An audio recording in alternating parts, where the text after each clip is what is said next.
hasn't changed dramatically, but it's perhaps more a direction role than a physical labour role. And I do know that I'm very conscious of, if I've got anything that might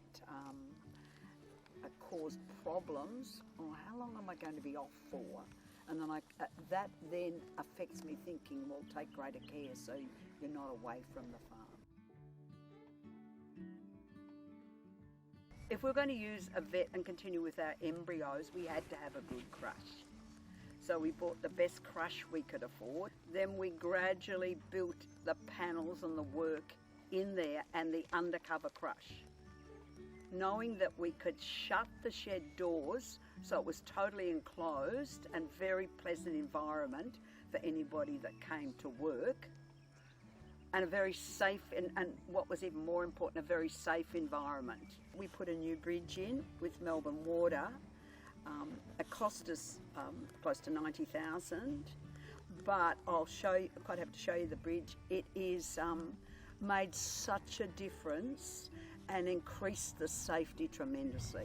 If you want to stay on your farm, if it's not really safe, you're not going to survive. It's very simple.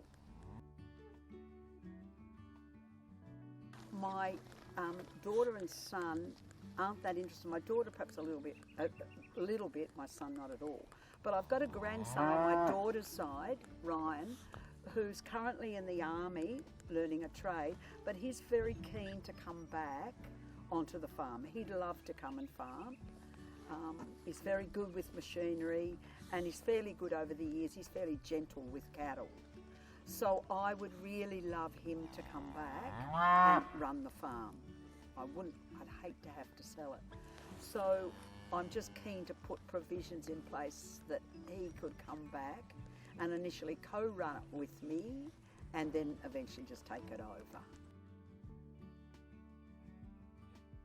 So I've thought about things, for example, like I want to build a granny flat because then I've got perfectly self-contained quarters or like a little house that I'm quite happy to live in and they can have mine or vice versa.